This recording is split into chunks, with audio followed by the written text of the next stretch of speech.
Okay, so I almost hit record before because I was getting a phone call, but I chose not to. thank you. You did a smart thing there, Paris. And now Simon left, so it's perfect.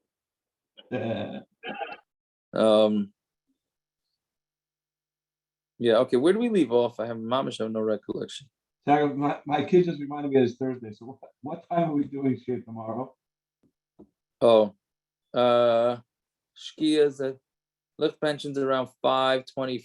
No, 6:20. 6:20. So 5:30. 5:30. 5:45. 5:45. I mean, that guy's a little late. 5:45. 5:40. Let's do 5:40. Mincha 6:30. 5:40. Let's do 5:40. Okay. And what's the Shabbos? What's the Shabbos? 8:30. Yeah. Once your Shabbos Bereshis, we're gonna start having fun again. Okay, we shall see. That's right.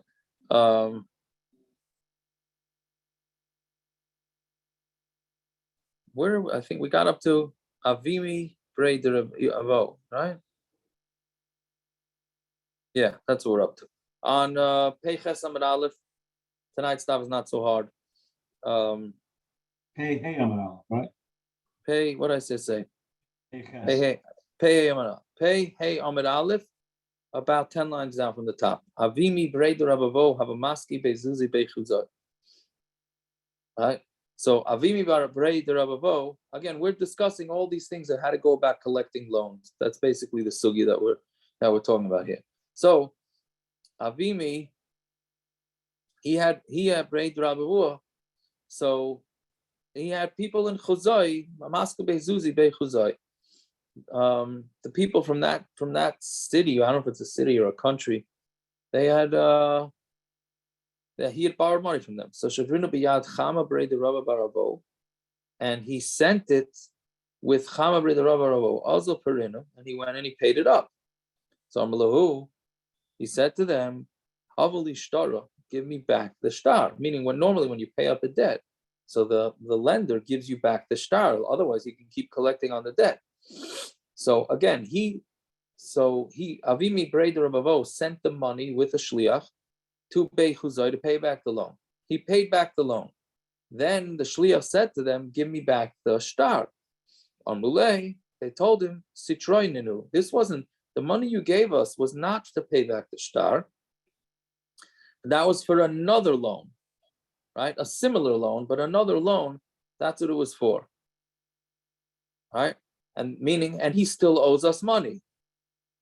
Right? It's as if you go and pay back one debt, and then you go and you find out that, well, you still owe more money. So they want to ask you, and they accepted that money for something else. So they refused to give him back the shtar. So now the question is, did the shliach just mess up the person that sent him, right? Because he was doing it to pay back the loan, not this other business deal. But since he didn't specify that, the shliach, so he messed them up. So also came to Rabba, they came in front of Rabba. Amrlei Isloch Sadi to Persinu. Do you have witnesses that you? Why can't you tell it that he only made him a shlich to pay the loan? Well, that's going to be the question. What is included? What's included in being the shliach to collect the loan? Right. What's included? Meaning, when a guy pays back a loan, is he supposed to get back the shtar for you? Was that implicit in him making you the shliach? That is going to be the issue here. What gets included in a guy paying? Let's see how it goes. So Amrlei Islach Sadi the person. Do you have witnesses that you paid them back? Amrlei, he said no. No. So Amrlei, Rabba said to him, Migu, that the people that accepted the money could have just said he never paid us, right? Because there was no witnesses. They said he never paid us. So they can also say that they were taking the money for a different loan. Meaning, if they guys wanted to lie, this is a migu like we had yesterday. If these guys wanted to lie and steal money from the borrower, they could have just said we never got the money back. There was no witnesses, so they could have just said we never got the money. Instead, they said no, we took the money. We took the money for a different loan, not for this loan. So he still owes us money. So he's believed. So that's why he believed him. That's why Rabba believed him. So the Gemara says le'inyan shlume shliach mai. So now what about paying him back? Did the shliach do the right job, or did he not do the right job? So Rav Ashi Chazina and Amalei Shkol Shtara V'Hav Zuzi. If the one who had to pay back the loan, if the loiva said take the shtar and give them the money, Mishalim, so then the shliach has to pay because he told them take the shtar, get the IOU note back, and then give them the money. In which case he knows he's paying back his loan. But if he would have said that, then that would be fine. But I mean, and the shliach didn't do it, so the shliach would be responsible. Hav zuzi shkol shtara. But if he told the guy, give them the money, and then, by the way, take back the shtar, then loy mishalim, then the shliach does not have to pay because he listened to the guy who sent him and he paid back the loan. After he gave the money, the lender said, this was not for that loan. This is something else. So therefore, the shliach did what he was supposed to do. That's what Rav Ashi thought. And then the Gemara says, "V'lohi," but that's not true. Either way, the shliach has to pay. Why? Because the borrower tells the shliach, I sent you to fix things for me, to pay up the loan and clear my credit, not to mess me up. And you messed me up because you came back and they took the money and they didn't give you back the note. So therefore, you messed me over, and I'm not, and you have to pay me. So that's how we come out. Yeah. Fine. Okay. So then we say, our next story. Hayitza, there was a woman that have a mifkadi gaba beluga the story. She grabbed from this person a whole bag full. Meluga the story is like a bag of shtaris, meaning this guy owed her money, and instead of her taking the money, what she did is she took a bunch of the notes that he had lent people money, and she took it like this. She was going to collect on those loans. She took that instead of taking her cash. Fine, and then the guy died. So now you have this woman who grabbed all these documents that would give the dead guy a lot of money, but she has it because she was owed money from him. So also Yarshim Katavi, the Yarshim came and said, give it back to us. Like we said in yesterday's daf, according to everybody, if the person who's owed money grabbed it before the guy died, then they're allowed to keep it as their payment. So she said, I took it when he was alive, so they're mine. Also, look at the Rav Nachman. So they came in front of Rav Nachman. Amar Allah. So he said to her, Islach Sadi, do you have witnesses that the father came back to you, meaning the guy that died came to you and asked back for all these documents, and you said no, right? So Armalei lies. She said, no, I don't have any witnesses. So basically, we have no idea if what she's saying is true. We have no idea if Shitaka took these documents before or after he died. Imke, have a tfisa de la achar misa. So Rav Nachman said, if that's the case, then we look at it like she grabbed it after he died.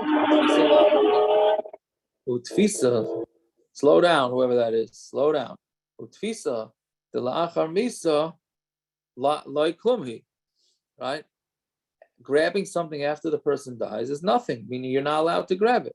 So therefore, they sided with the Yarshim, and the Yarshim were able to take back.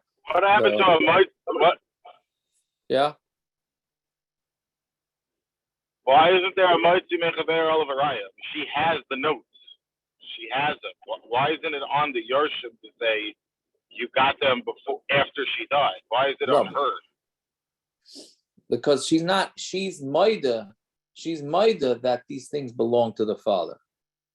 She's not denying that. She's just saying she's owed money. So I don't think they're trying to I get understand. money. She's owed money. She took the note, right? She took the note that he's owed. She says she got it before he died.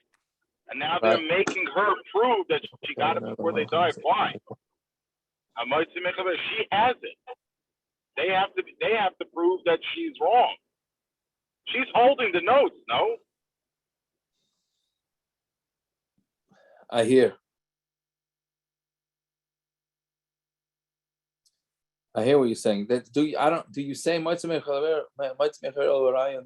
situation?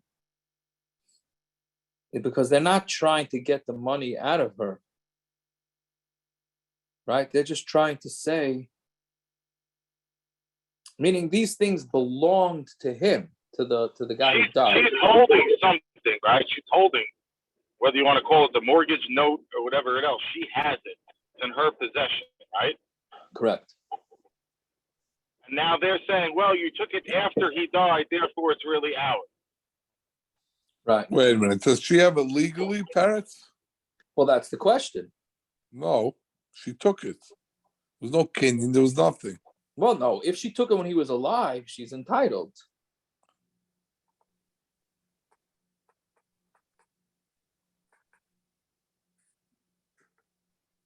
Yeah. No, but see, so Parrots is saying that she had it. All right. I hear. I don't know. I hear what you're saying. We got Parrots. Parrots. What's the answer, Parrots? Here's the good question, no? I'm trying to catch up to the guy who just passed me at 1,000,000 miles an hour. Yeah. I don't know. Gershon is not there now, so maybe he'll have Parrots. I don't know. Either way, I hear your question. Anyway, so either they paskin that she has to give it back because she couldn't prove that she took it when the husband was alive.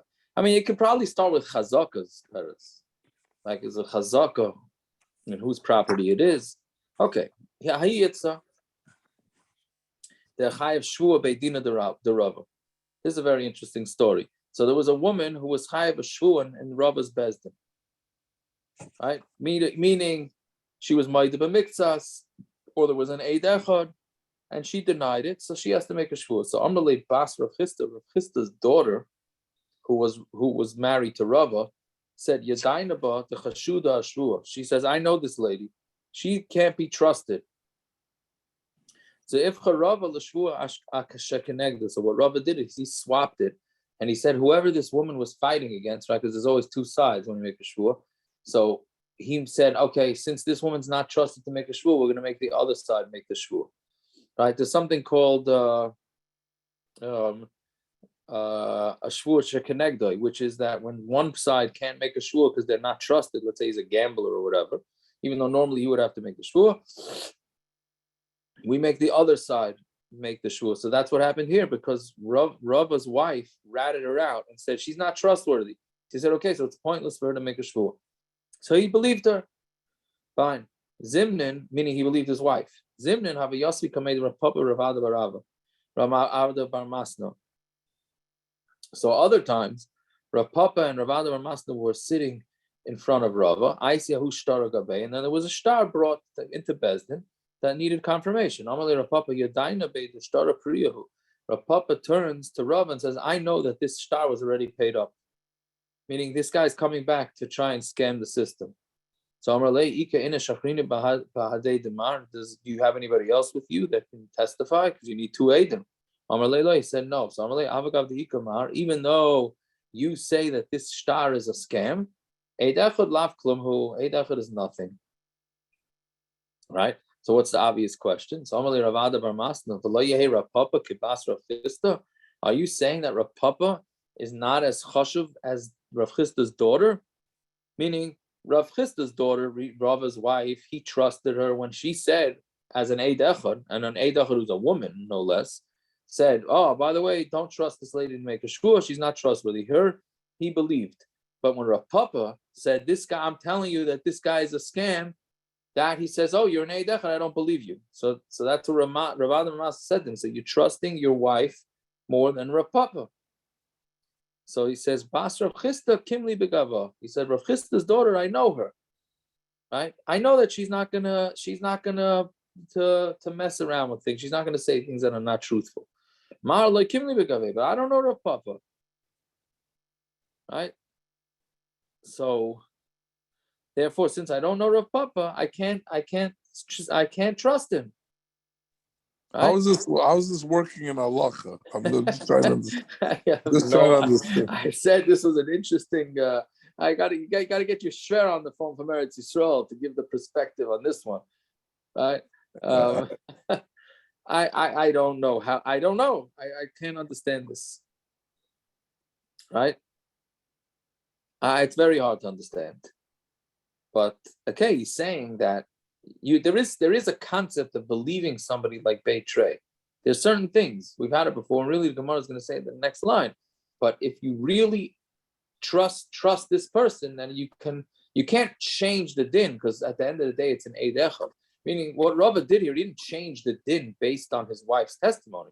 He just said, okay, instead of this side making the shvua, we're going to make the other side make the shvua. He's bringing down from the Miri and the Marik.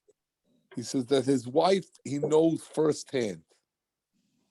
The Godlike Dyer, he knows from hearsay, but he doesn't really. Correct. He doesn't know firsthand. So there's a difference there. Wow. Yeah, that's what you have to say, the difference, but it's still very difficult to understand. Yeah. It's very difficult. Now, I know there's a story floating around in my head. I can't remember it now, where there's a story with a psak din where somebody who actually heard it from the gadol can go with that psak. But once that person goes, I think maybe I heard it from Rabbi David Cohen once in a shir, that the person who heard the psak from the gadol, he could go with it because he himself heard it and he trusts himself what he heard. But to go take it from him and give it out as a psak, that already is a different story. Yago, just like the one blade. What do you mean? What do you mean, Peretz? Hey, it's your psak that you're allowed to use it.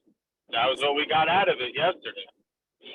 That wasn't his psak. He was just quoting some other one. Landau, I heard you quoting him already, Landau. I actually didn't even open the box yet. I'm going to hock him on Shabbos and discuss it in detail. Yeah, okay. Yeah, but it comes up a lot. It comes up.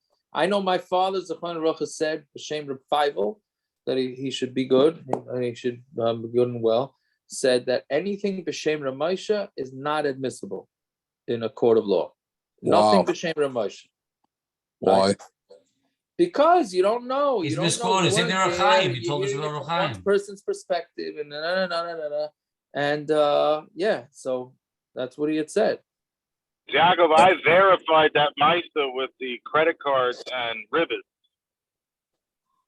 Yeah. My father, Olav Shalom, asked Reb Moshe about borrowing somebody's credit card. Jacob, correct me if I'm wrong. If I borrow somebody's credit card and I start paying back monthly with the interest, and Reb Moshe made my father come back to him, I think 2 or 3 times, and the third time he told him it's ribbis deraisa. And you can't do it. You cannot borrow somebody's credit card and then pay back the monthly payment. And then my father saw it in the sefer. Somebody said, B'Shem Reb Moshe, it's 100% mutter.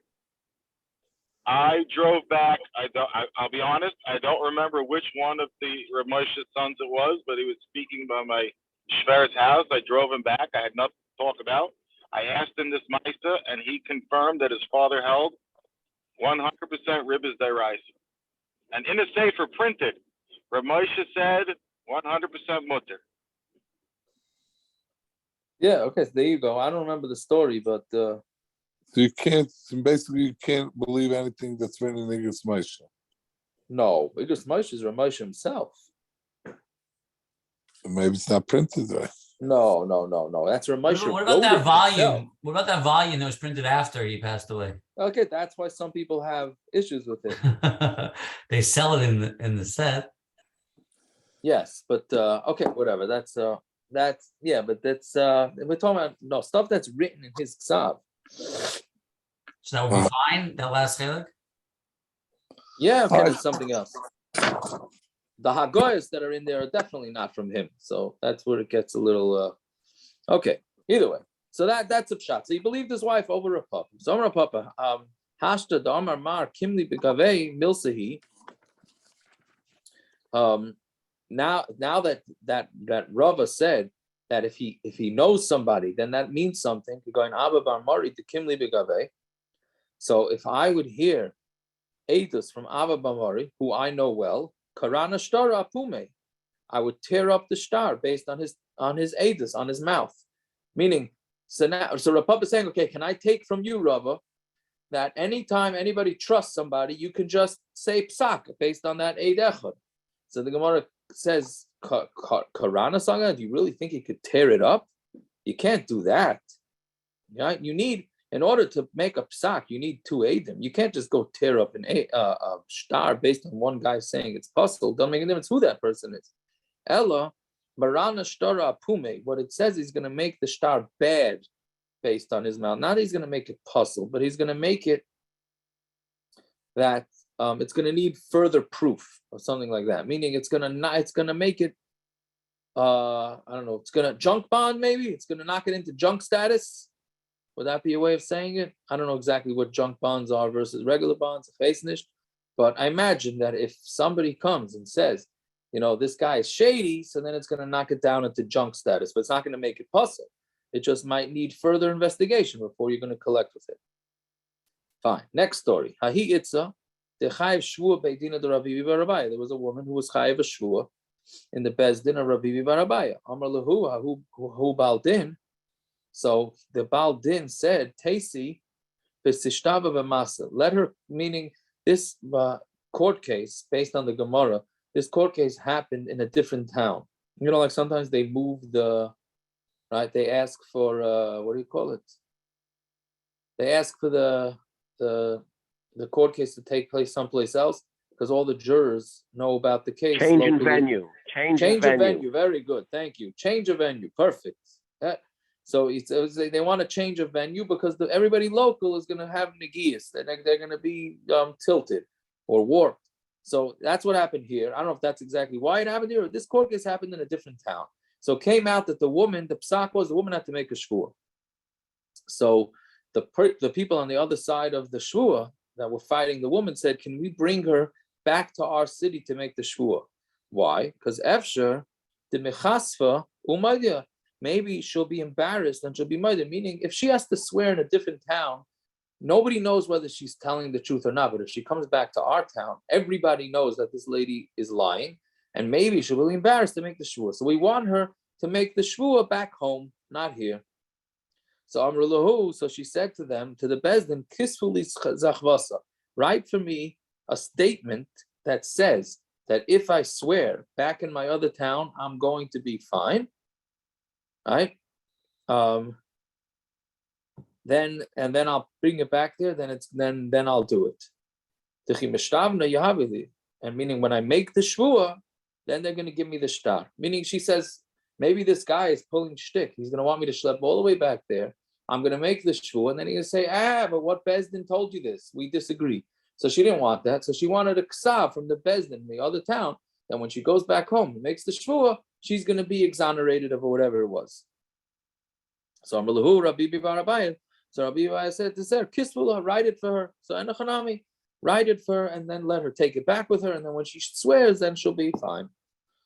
Right? So Amar Rapapi Mishum Dasisu Mimalai, because, and here's another one of these put downs. So Rapapi said, because you come from Mimulai, we had this before, people that don't live too long, right? Amrisu mili mul yasim. So therefore, you're saying also things that are not long lived, meaning that things that don't really count. Ha'amar Rava, meaning what's wrong with what they just said. Ha'amar Rava, meaning they were, and Rashi says they were eniklach of Eliakayim, which we had. I don't remember where we had the Gemara. That the eniklach of Eliakayim were cursed to not live long lives. So he was an enikul of that. So he's saying, what you just said, what doesn't make any sense. Hi Ashrasa Dedina, this the Ashrasa means from the word heter of a dayan, the michtava mekami the nach fasadi achasimus yudayo, meaning if they pre-printed a star that says that this person is off the hook or this person owes this person money, whatever, meaning they put the psak of the bezdin before the witnesses come, meaning let's say they want to get out early. So they know they're having a court case right before court closes, and they pretty much know that the guys are going to be guilty or whichever. So they just type up the documentation that says they're going to be okay. And all it's waiting for is for the witnesses, and then they're going to seal it in Zagazah. They're saying if you do that, psula, that Jacob, I'm going to step in for Rabba now. Yeah. Dewey wins. Who? Wasn't that the guy who won the press? Very good. Very good. Right? When they printed the newspaper that he won, and he really didn't end up winning. Right? I don't know who Dewey is, but whoever he is, Dewey wins. Wasn't it Dewey?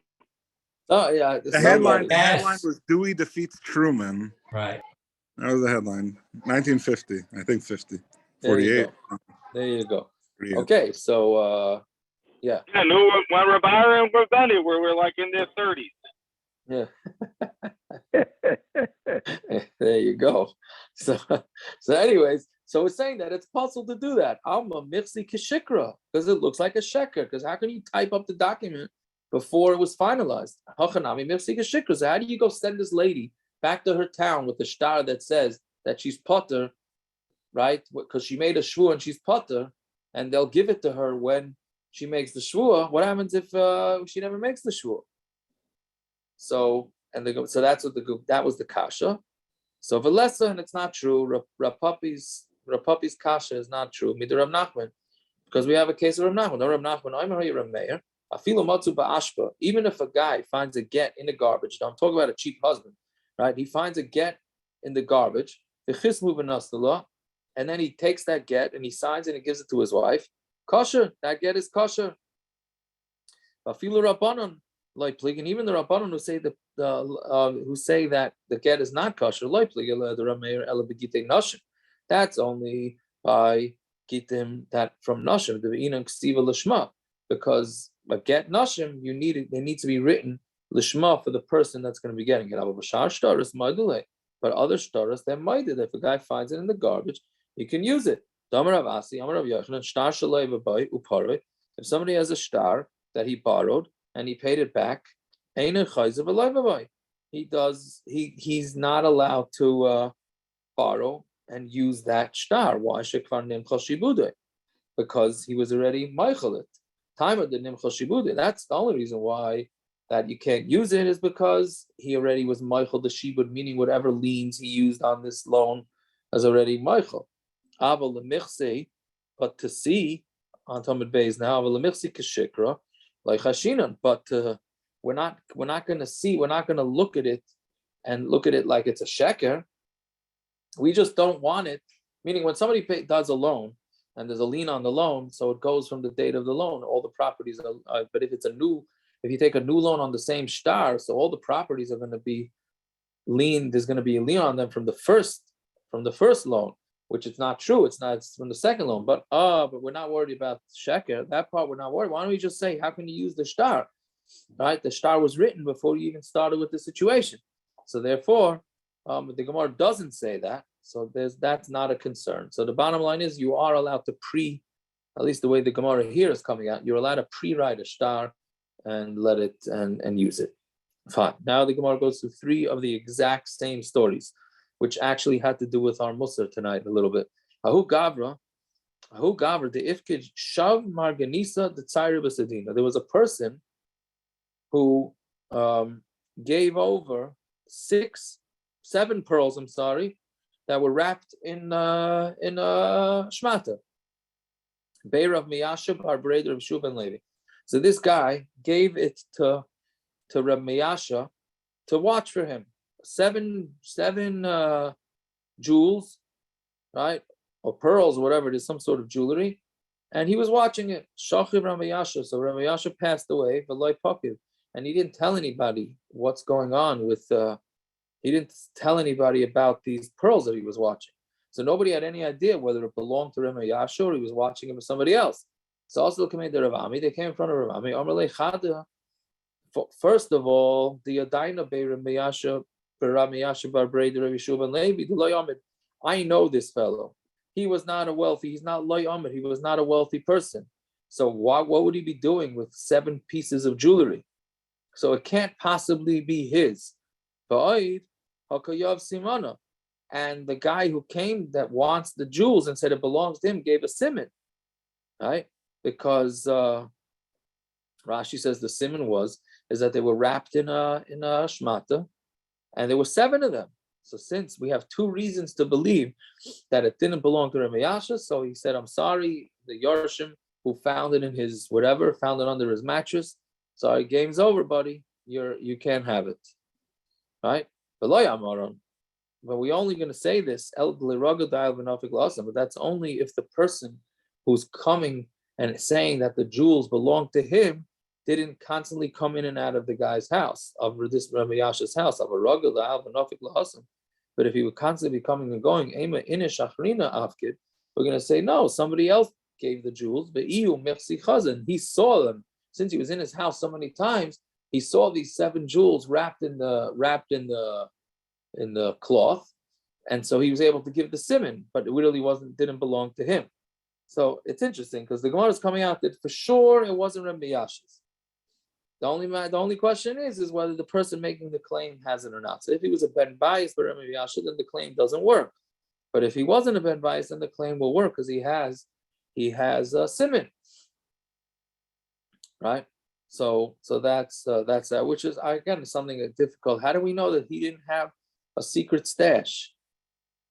Right? Just because somebody looks poor doesn't mean that he doesn't have money in the bank. Right? It's just interesting.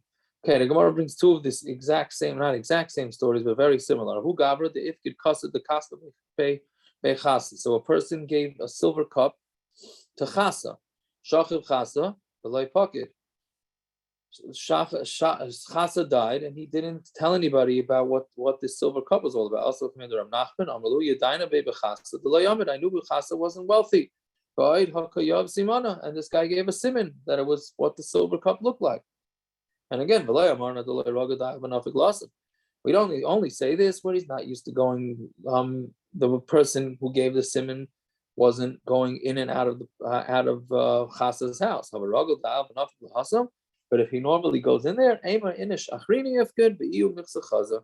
was somebody else's, and he happened to have seen it, so he was able to give the simon. Fine. 3rd case.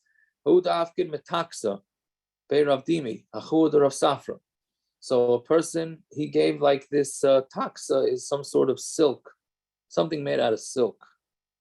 By Rav Sava, Shachir Rav Dimi. So I'm sorry, by Rav Dimi, Achud Rav Sava. So Shachar Rav Dimi V'loi pocket, same case. He died and didn't tell anybody about it. Also, the Kamed Rabbi Abba. We know that he was not rich. And he gave a simon, so it must be his. That's only if they're not used to coming in and out. The person who gave the simon. It's somebody else's, and he saw it, and he's giving the simon. Fine. Parrots, here you go. You're the name of the daf. Ahu da'amr lahu nichsai l'Tuvia. Parrots' middle name is Tuvia, for those that don't know. All right. So I don't know why the Gemara likes to use Tuvia as examples, but anyways, so ahu da'amr lahu nichsai l'Tuvia. Somebody said that he was about to die, and he said, all my belongings go to Tuvia. Yeah. But he didn't, that's all he said. He gave a first name, and that was it. Shachiv, and then he died. Also Tuvia. Came along a guy named Tuvia. He's here. This guy's name is Tuvia. And that's it. We got to give him everything. Fine. Omar Tuvia. But if the person said Tuvia, but also Rav Tuvia, and then came along somebody by the name of Rav Tuvia, so now the question is, did the dead person mean this Rav Tuvia? Or he didn't mean Rav Tuvia, because otherwise he would have called him Rav Tuvia. All right, so Latuvia Amar, he said it to Tuvia, the Rav Tuvia Loy Amar, he didn't say it to Rav Tuvia. He finished the Gispa, but if that's what his answer was, that he doesn't get it, because he's Rav Tuvia, and he just said Tuvia. But if it's somebody who he's close to, right? Hagisba, so then he's close with him, so he's not gonna refer to him as Rav. Fine. Also Shnei Tuvia. What happens if two people came whose names were Tuvia? Right? How about Shachan? So if it's Shachan with Talmud Chacham, if one is a neighbor and one is a Talmud Chacham, so Talmud Chacham Kaidem, then we assume that the dead person wanted to give his money to the Talmud Chacham. Karev a Talmud Chacham, if it was a relative and a Talmud Chacham, each one with the name of Tuvia, Talmud Chacham Kaidem, the Talmud Chacham goes first too. Yeah? Fine. Why? Or curve? What? Why by curve? Because the assumption is that he would have said my relative Tuvia, right? And or that if it was a relative, he would yashin it. I mean, I don't know exactly, but I mean, maybe he wanted a different. Maybe there would be other relatives ahead of him, but the higher relative at some point would be yashin. I would think that your relatives are Yarish, the relatives are the chiv to give them more than anybody else. No, I mean more than the Chacham. I'm not sure. I don't know. Yeah, I get whatever it is, but you're saying Talmud Chacham would get the priyar. Fine. Iboyu, they asked the child, Shachan v'karev, what about you have a relative and a karev, right? The first two cases we said he's going to give it to the Tuvia who's a Talmud Chacham. But what happens if it's one is a relative and one is a neighbor? Tashema, toiv shachan karev, me'achrachik. A neighbor is a close neighbor is better than a faraway sibling, right? So it seems like you would go with the neighbor. Shneim kroivim ushneim shchenim. Let's say they were both relatives and both neighbors. Ushneim chachamim, and they're both tamid chachamim. So then shuda the daini, right? I think parrots. Don't you have that in your head from some shuda the daini? Yeah, I think this is a good parrot. This Gemara is aimed at parrots, right? So shuda the daini is it's up to the dayan. The dayan decides whoever he figures. He just makes an estimation who to give it to, and that's it. Fine. Come,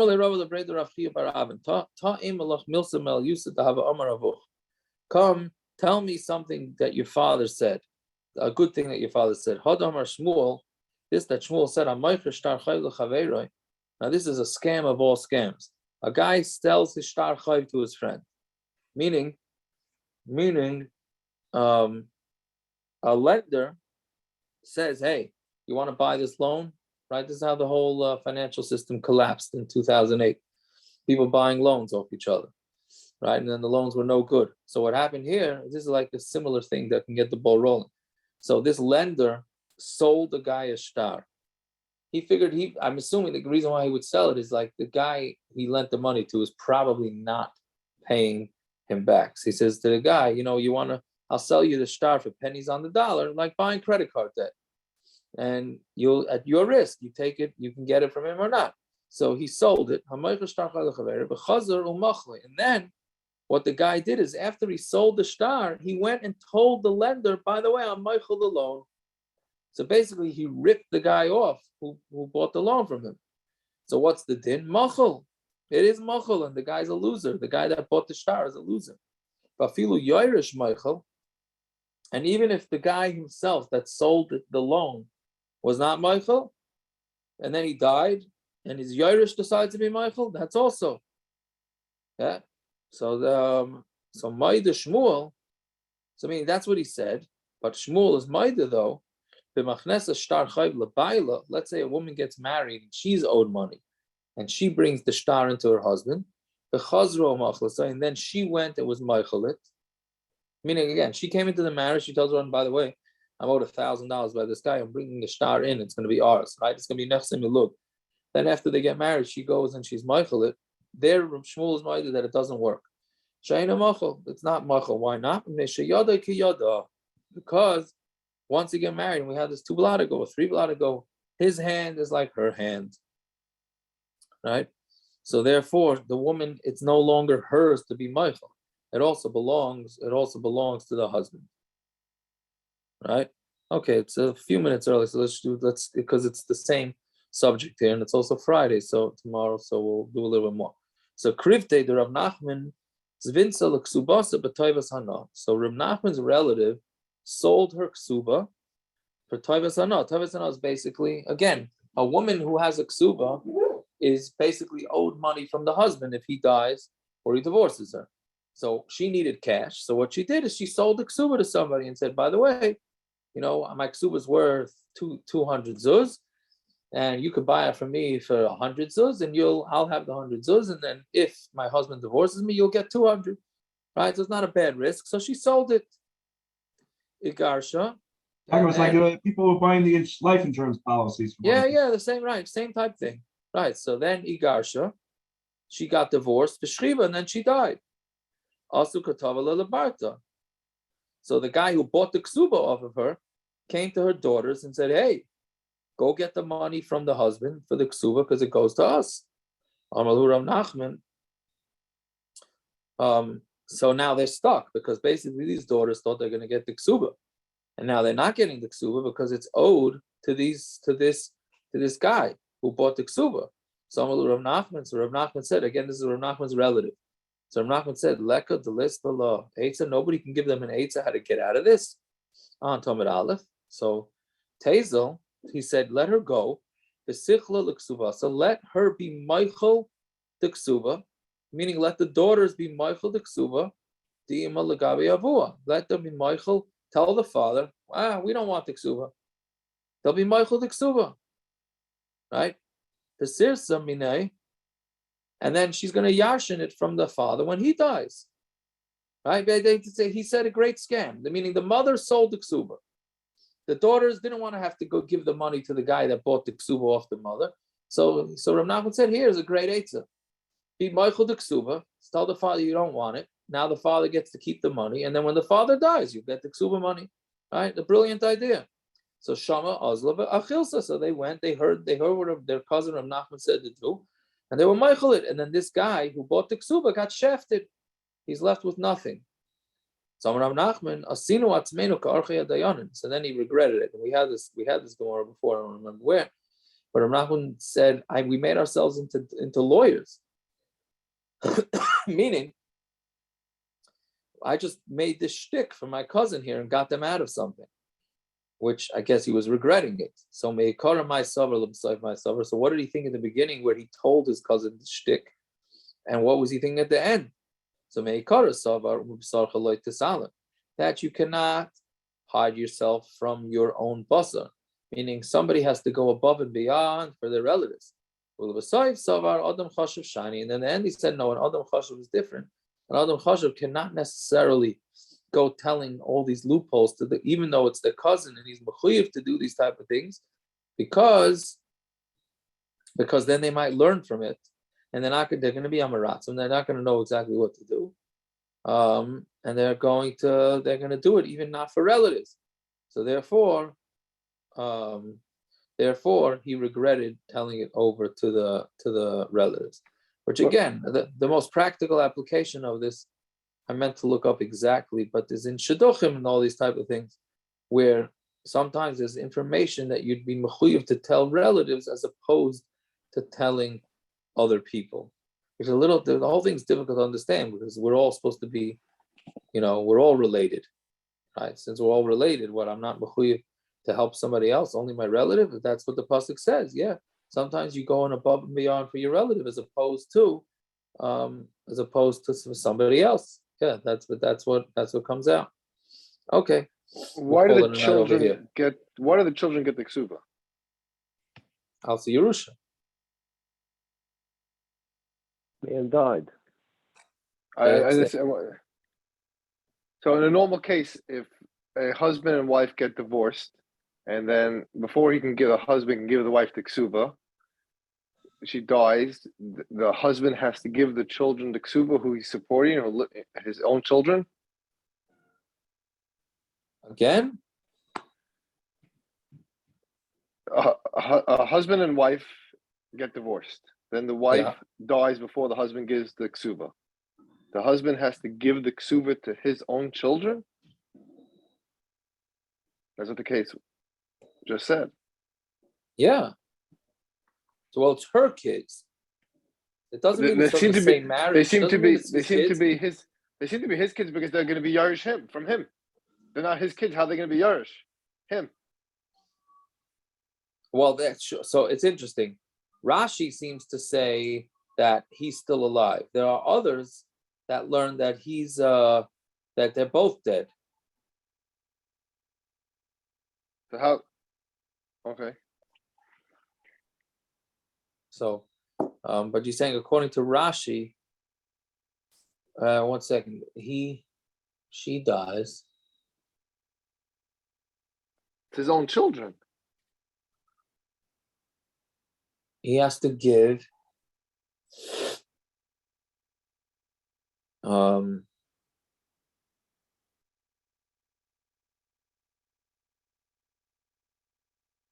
Yeah, you have to say that it was from a different marriage. And Yeah. how they Yarish him afterwards.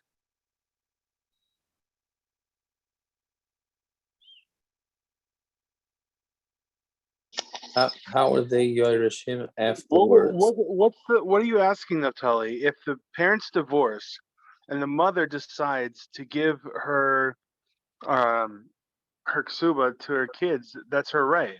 No? That's not what I'm saying. If the mother died, Yes. the mother has the money. The mother can do whatever she After their wants. divorce. They said Correct, the but she kids didn't are get the Yorshim. kesuba. The kids are Yorshim. Yeah, kids are Yershim to the parent. The parent that Exactly. died. So yes, the father's going to give it in effect. The father's giving it to his own kids because his No, kids but are. I think what Naftali is That- asking is that he Yarshins, the husband Yarshins. No, is that what But he you're was asking? divorced. No, He the was husband- divorced already. The husband, was divorced. The ex-husband is just No, giving. he's saying the husband's going to give the kesuba to the Yorshim, which are his own kids. That just doesn't make sense. That you're supporting your own kids and all of a sudden you give them a kesuba. That's So if they're Of not course his it kids does. Of and they're course only it- they're of only course they're it only does. they're It's- only the only children through marriage, then how they Yerush him? They're not Yorish him. They Yorish That's what the her. Gemara The woman passed away without No, but getting the actual money. But the Gemara said Rav Nachman's idea was to forgive the ksuba, then it goes back to the husband, and then they're going to get it when he's nifter as a Yerusha. If they're only children through marriage, they're not Yerush the husband. So then it's clearly not then. That's what I'm asking. Yeah, so it's clear that it's that they're Yarshining her.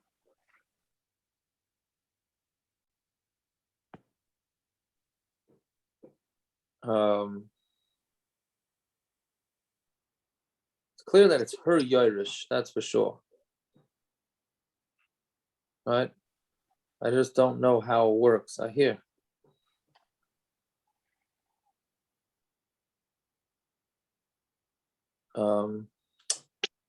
I don't know. Rashi clearly is saying in the bottom of the Amud.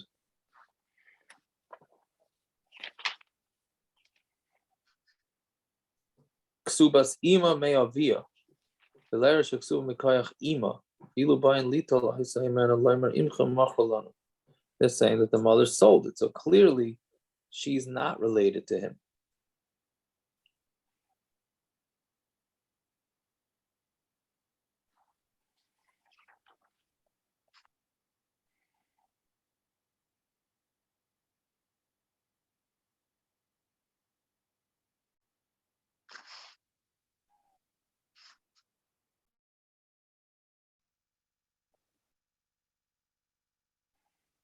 Yeah, okay, but I'm not clear exactly how that goes down. I hear. It's a good point.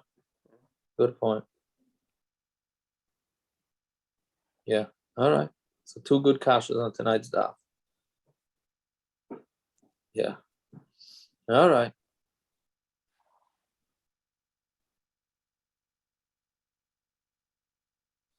Fine. All righty. I wish you all a good night. Simon, it's good to see you. Tiago, the Yeah. text about Rosh Hashanah, that goes for Yom Kippur as well, right? Yeah, I don't know. I'm not interested in all the what do you call it? The I- kickback that I got I last year. quoted you to somebody today, and they're like, "I don't think he ever said that." And I was like, "No, I'm gonna dig up the text. I'm gonna find somewhere. I'm gonna find the text." I thought it was Yom Kippur, so I quoted you as Yom Kippur, but you Same said it as thing. Rosh. It's for thing. anything. It's for regular Shabbos too. If the person has a babysitter, a non-Jewish babysitter regularly, No, do they it have to doesn't change? change. No, I'm saying if they normally have a live-in, does that change?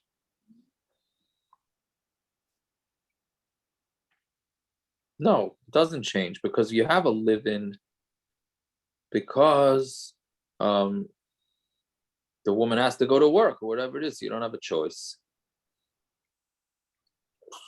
Right? Right. Yeah. So, but to go to shul, you have a choice. Stay home. So if the lady has to go to the market, you give more leeway for her to go to the market than to go to shul for Yom Kippur. Yeah, because you can't have your family starve. All right. That's a strong yeah. Okay. I don't understand. What's that? If you're Hashem and you asked Hashem, I think it's so pashut, I don't even hear the other tzad. If you're Hashem and somebody says to you, I'm gonna leave my kids with a guy for the next 3 hours so I can come daven to you, or I could just stay home and daven at home. What do you think Hashem is gonna tell you? Especially if you're a lady and there's no Indian for minion. No, I agree. No, I have no, I'm trying to understand. no, I would say that opposite. the argument. No, I would hear the argument the other way. Is that then you should say also the lady she shouldn't go to the market, order delivery. That's true. She should. I'm saying she should 100%.